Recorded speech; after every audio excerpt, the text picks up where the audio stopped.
La FRCA, le syndicat du sucre et Groupama vous présente Terre d'ici.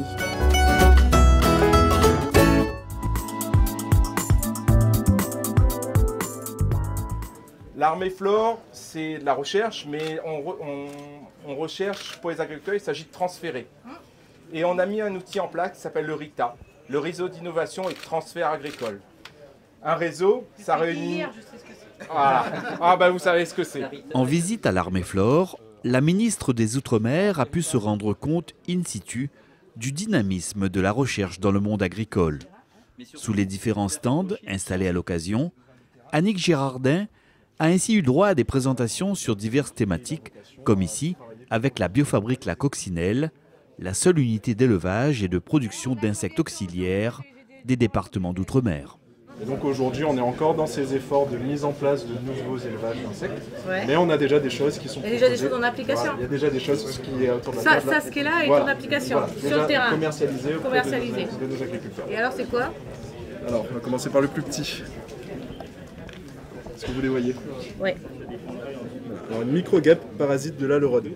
Donc l'Alerode, c'est le plus gros ravageur qu'on retrouve. Des petites mouches blanches qui sont sur nos tomates et qui sont vectrices de virus. Juste à côté, les professionnels horticoles font part de leurs besoins en matière d'accompagnement, mais soulignent également à Madame la Ministre le potentiel et le dynamisme de cette jeune filière. Donc là, on est en train de redynamiser cette filière. On a fait faire un audit l'année passée, on a été appuyé par la DAF et on les remercie, et avec des financements donnés à DOM. Ce qu'on voulait montrer, c'est qu'on sait faire deux choses. La première, c'est de dire qu'on sait multiplier des végétaux à grande échelle, parce que c'est une condition indispensable au développement de l'horticulture. C'est pour toutes ces espèces, comment on passe à une échelle de grande production, pour ensuite aboutir dans nos projets. Et le deuxième, c'est effectivement de se concentrer sur la multiplication des espèces endémiques et indigènes, et pour des valorisations qui sont très diverses. On est sur une pépite d'or, on le sait plus toujours sûrement, mais on ne l'a jamais mis en avant, jamais exploité, jamais dans le bon sens du terme, quoi. Et qu'est-ce qui manque alors? Qu'est-ce qui manque? Il manque la volonté, la dynamique, donc la filière horticole avec l'UHPR, on est là pour actionner cette dynamique. On va mettre en place une marque collective de la production locale, qu'on arrête d'importer tout et n'importe quoi.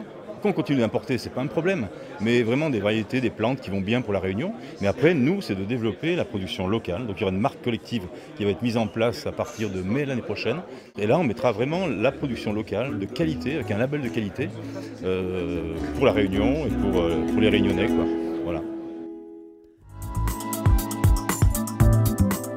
Réunis sur le site de l'armée Flore, à Saint-Pierre, l'excellence de la recherche dans le domaine agricole présente à la ministre des Outre-mer, Annick Girardin, ses travaux et ses avancées dans plusieurs domaines, comme ici, ce spectromètre proche infrarouge, développé par les équipes du CIRAD et de l'ARP, l'association réunionnaise de pastoralisme. L'innovation, elle porte sur la portabilité de l'appareil. C'est un spectromètre infrarouge portable qui permet donc de mesurer immédiatement la composition d'un fourrage directement sur l'exploitation. L'avantage, c'est que c'est peu coûteux et on peut restituer le résultat immédiatement aux éleveurs. Ici, chaque fauche est spécifique et va avoir des valeurs nutritives différentes. Ça nous permet d'ajuster vraiment les rations à chaque fauche et d'éviter derrière des problèmes de baisse de performance ou des problèmes sanitaires parce qu'il y a eu un changement de qualité du fourrage qui a été trop brusque.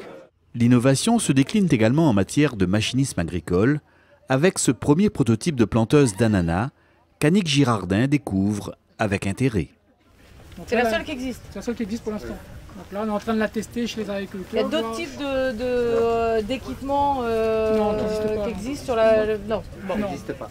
En fait, les grands pays producteurs, les problématiques tropicales, personne ne s'en occupe. Donc c'est à nous de nous prendre en main.